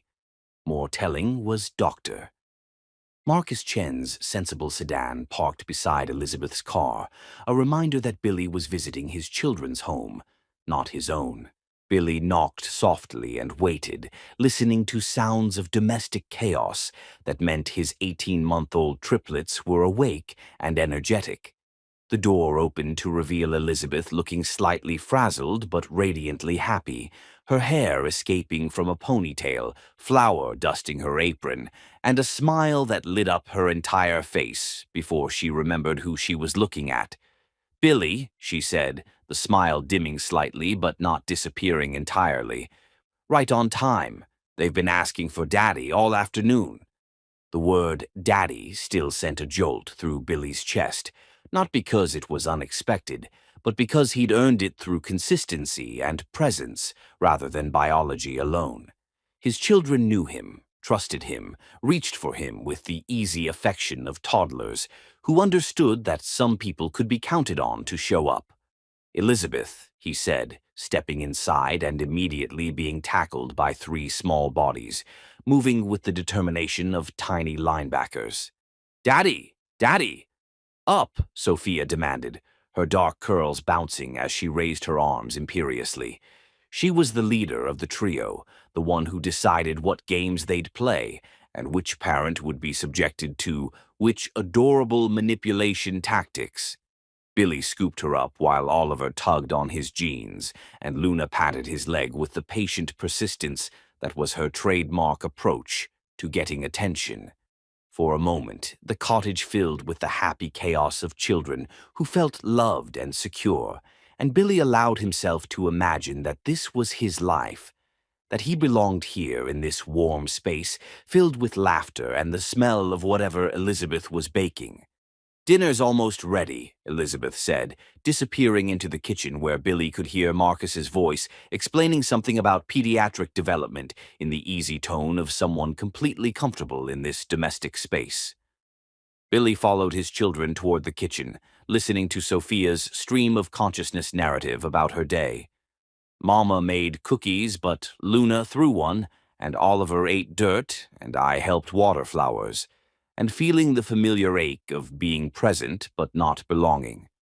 Marcus Chen stood at the stove, stirring something that smelled like heaven, his sleeves rolled up and an apron tied around his waist that read, "World's Okayest Cook," in cheerful letters.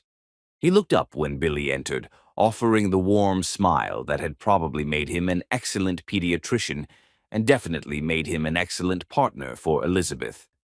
"Billy," Marcus said, extending his hand for the firm shake that had become their ritual. "Elizabeth said you finished the solar installation today. The whole town's going to benefit from that project." "It was a team effort," Billy replied, meaning it. 12 months of therapy had taught him the difference between false modesty and genuine collaboration. "Jake Morrison did most of the heavy lifting." Marcus nodded approvingly. "Still, it's good work. Important work."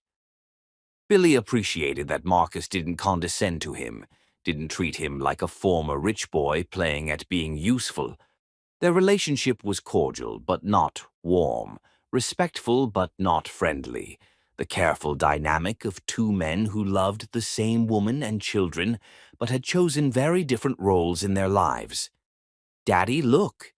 Oliver toddled over, carrying a wooden block tower that Luna had apparently helped him build, based on the way she was hovering protectively nearby. Billy knelt down to examine the tower with appropriate seriousness, praising Oliver's engineering skills, while Luna beamed with pride at her contribution. These moments, when his children treated him like any other father, when they shared their small accomplishments with the expectation that he'd be interested and proud, were worth every sacrifice he'd made over the past year. Dinner was a pleasant affair, filled with the kind of easy conversation that came from people who'd learned to navigate complicated dynamics with grace. Billy updated them on the community center progress. Marcus shared funny stories from his pediatric practice, and Elizabeth talked about her latest architectural project, a school library in Portland that would incorporate sustainable design principles. It was exactly the kind of evening Billy had dreamed of during those early months after the triplets were born, when he'd still believed that grand gestures and expensive apologies could fix what he'd broken. Now he understood that this dinner table wasn't his place to claim, but a gift Elizabeth allowed him to share, a privilege he'd earned through consistency and respect rather than entitlement. They were cleaning up when Billy's phone rang with a number that made his blood run cold. Cordelia Combs, the woman he'd been deliberately avoiding for 6 months, whose calls he'd stopped returning after their final confrontation about his disastrous life choices. "I have to take this," Billy said apologetically, stepping onto the cottage's front porch for privacy. "Mother," he said, not bothering to hide his lack of enthusiasm.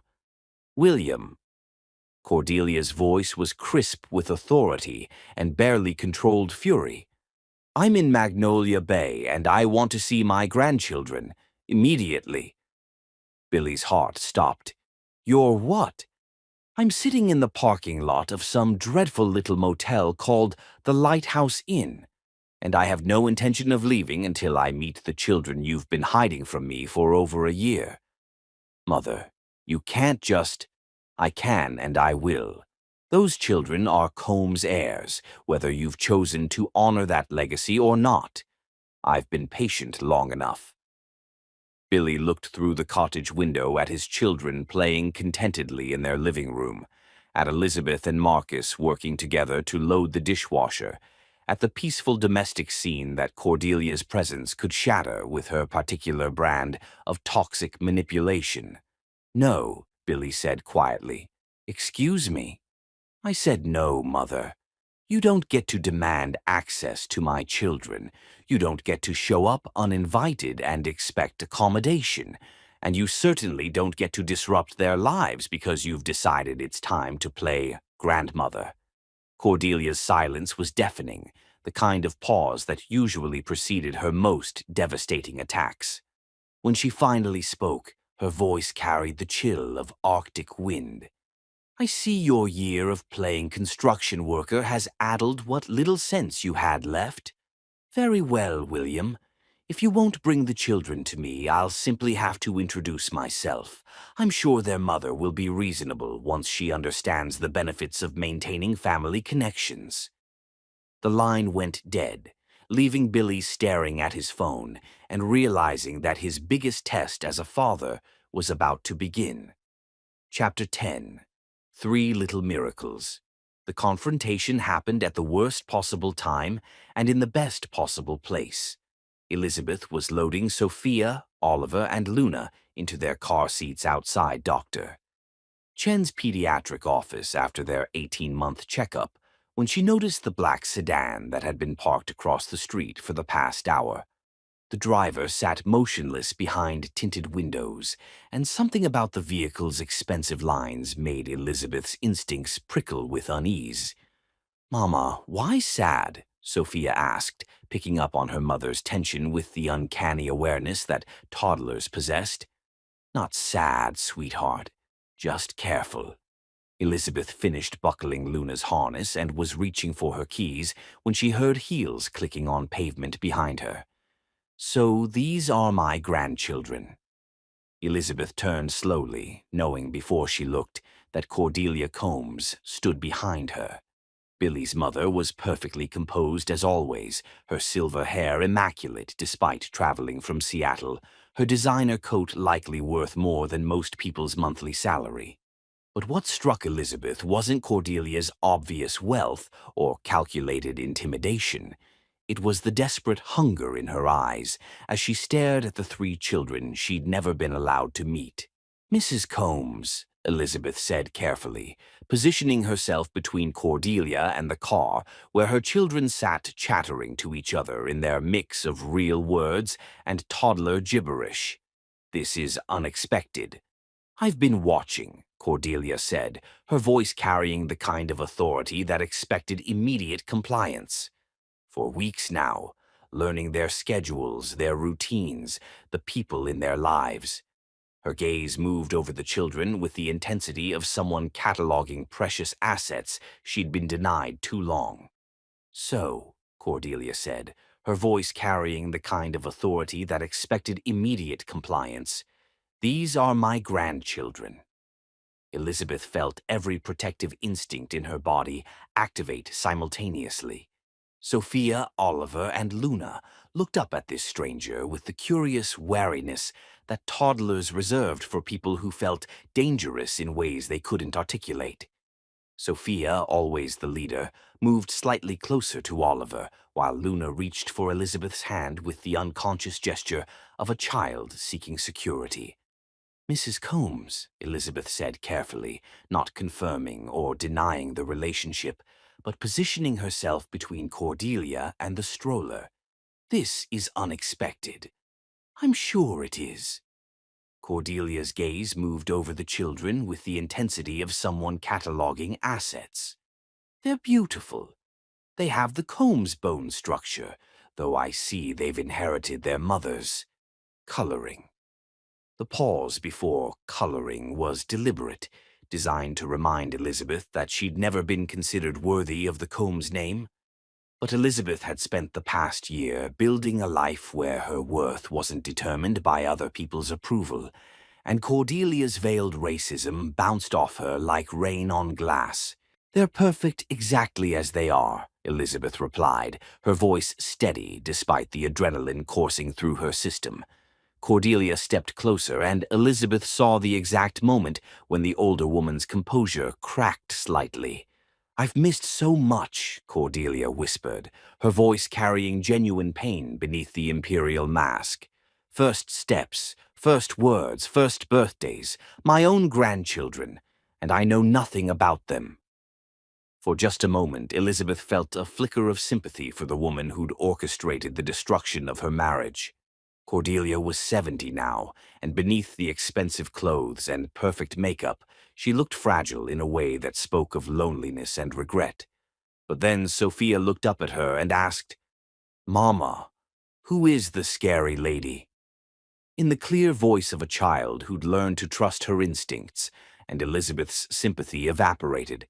"Someone who's just leaving," Elizabeth said firmly, beginning to push the stroller away from Cordelia and toward the safety of the farmer's market. "I don't think so," Cordelia said, her voice hardening as she moved to block Elizabeth's path. "Those children are Combs' heirs, whether you acknowledge it or not. They have rights to their heritage, to their family legacy, to—" "Stop right there." Billy's voice cut through the morning air like a blade, and Elizabeth turned to see him striding across the town square with the kind of purposeful determination she hadn't seen from him since the early days of their relationship. He wore his work clothes, jeans and a flannel shirt that smelled of honest labor, and his face carried an expression of absolute resolve. "Mother," Billy said, positioning himself beside Elizabeth and the children, "I told you not to come here." Cordelia's mask slipped entirely, revealing the desperate fear beneath her manufactured authority. "William, these are your children. My grandchildren. I have a right—" "You have no rights here," Billy interrupted, his voice carrying across the square and drawing the attention of the entire farmer's market. Vendors stopped arranging their displays, customers paused their shopping, and Elizabeth realized that whatever happened next would become part of Magnolia Bay's permanent folklore. "You lost any claim to these children when you chose to destroy their family before they were even born," Billy continued, his voice gaining strength with each word. "You fabricated evidence, threatened an innocent woman, and manipulated me into making the worst mistake of my life. You don't get to play grandmother now." Cordelia's mask slipped entirely, revealing the desperate fear beneath her manufactured authority. I've been alone for 3 years, Elizabeth. 3 years of rattling around in that empty house, of having no one to call, no one who needs me. I destroyed the only family I had left because I was terrified of being forgotten. Her voice cracked slightly, and Elizabeth saw the exact moment when Cordelia's composure began to crumble. "Those children," she whispered, gesturing toward the car where Sophia was making faces at Oliver to make him laugh. "They're my only chance to matter to someone again. I don't know how to be a grandmother. I barely knew how to be a mother. But I'm so tired of being alone." "You made yourself alone," Elizabeth said, but her voice had lost some of its hardness. "You chose control over connection, fear over love." "I know," Cordelia whispered, and for the first time since Elizabeth had known her, the older woman looked fragile rather than formidable. "I know exactly what I did and why I did it, and I hate myself for it every single day. But I can't undo it. I can only beg for the chance to be better." The town square had gone completely silent, everyone frozen by the spectacle of one of the most powerful women in Seattle falling apart in front of a farmer's market. Elizabeth found herself holding her breath, watching Billy's face as he processed his mother's breakdown. "You didn't lose me because you couldn't control me, Mother," Billy said gently. "You lost me because you tried to. Love isn't about control. It's about trust and respect and letting people make their own choices, even when those choices scare you." Cordelia's perfect composure cracked completely, tears streaming down her face as she looked at the grandchildren she'd never been allowed to hold. "Can you forgive me?" she whispered. "Can any of you forgive a foolish old woman who was so afraid of being forgotten that she made everyone want to forget her?"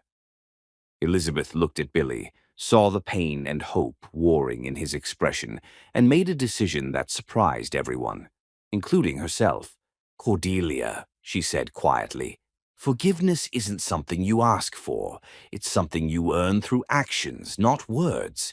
If you want to be part of these children's lives, you'll start by respecting the family they already have. You'll understand that I'm their mother, Marcus is part of their family, and Billy is their father who's earning his place every day through consistency and love." Cordelia nodded frantically, hope blooming in her red-rimmed eyes. "Yes, anything. I'll do anything." "Then get down on your knees," Elizabeth said simply, "and apologize to the woman whose life you tried to destroy. Apologize for the lies, the manipulation, the months of terror you put me through while I was pregnant with your grandchildren. Make it real, make it public, and make it count." The entire square gasped as Cordelia Combs, a woman who'd never bowed to anyone, slowly sank to her knees on the rough pavement of the town square. She looked up at Elizabeth with tears streaming down her face and spoke words that carried the weight of genuine remorse. "Elizabeth Helena, I am profoundly sorry. I was cruel to you. I lied about your family, and I nearly destroyed the most precious thing in my son's life because I was too cowardly to face my own fears. I don't deserve your forgiveness, but I'm begging for the chance to earn it. I'm begging for the opportunity to love these children the way I should have loved you, unconditionally, protectively, and without trying to control their future." Elizabeth looked down at the broken woman kneeling before her, then at Billy's face where pride and amazement warred with old pain, then at her children who were watching this adult drama with the solemn attention of toddlers who understood that something important was happening even if they couldn't name it. "Stand up, Cordelia," Elizabeth said gently. "If you're serious about earning forgiveness, you'll start by treating yourself with the dignity you should have shown me from the beginning." Cordelia struggled to her feet, and Elizabeth surprised everyone, including herself, by reaching out to steady the older woman. "You can meet your grandchildren," Elizabeth said quietly, "but you'll do it on their terms, in their home, with their parents setting the boundaries. And if you ever try to manipulate or control any of us again, you'll lose them forever. Do you understand?" Yes, Cordelia whispered. Thank you. Thank you so much. 2 hours later, Elizabeth sat on her cottage porch, watching an extraordinary scene unfold in her backyard. Cordelia Combs, still wearing her designer coat, but now with grass stains on her knees, was helping Sophia build a tower out of blocks, while Oliver showed her his collection of rocks, and Luna demonstrated her ability to walk backward in circles. Billy sat nearby, close enough to supervise, but far enough away to give his mother space to build her own relationship with his children. Marcus had appeared with coffee and homemade cookies, settling into the domestic scene with the easy grace that had made him such a perfect addition to their family. They like her, Billy said, wonder in his voice as he watched his mother laugh at something Sophia had said. Children are remarkably good at recognizing genuine remorse, Elizabeth replied. She's not performing anymore. She's just being a grandmother. Billy was quiet for a long moment, watching his daughter explain to his mother why rocks needed names and personalities. Elizabeth, he said finally, I know nothing's changed between us. I know I can't undo what I did or earn back what I lost, but thank you for letting her meet them, for giving her a chance to be better than she was. Elizabeth studied Billy's profile, taking in the changes that a year of honest work and genuine reflection had wrought. He was still handsome, still carried himself with confidence, but there was something fundamentally different about him now, a solidity that came from understanding his own worth rather than having it defined by others. You're different, she said simply. I hope so, Billy replied. I hope I'm the kind of man who deserves to be their father, even if I'll never again be the kind of man who deserves to be your husband. Elizabeth felt something shift in her chest, not love returning, but the final piece of forgiveness falling into place. Billy, she said gently, you'll always be part of this family, not as my husband, but as their father, and as someone who finally learned that love requires courage. That's enough. That's more than enough. As the sun set over Magnolia Bay, painting the sky in shades of gold and crimson, Elizabeth watched her children play with their grandmother and their father, while the man she'd chosen to build a new life with brought everyone cookies and made sure no one felt left out. It wasn't the family she'd dreamed of when she'd stood at an altar 5 years ago, promising forever to a man who hadn't yet learned what forever meant. But it was something better, a family built on choice rather than obligation, on respect rather than control, on the daily decision to show up for each other even when it was complicated and messy and required more grace than seemed humanly possible. Sophia, Oliver, and Luna would grow up knowing they were worth fighting for, that real love required courage, and that some of the best families were the ones people chose to build together from the beautiful wreckage of their original dreams.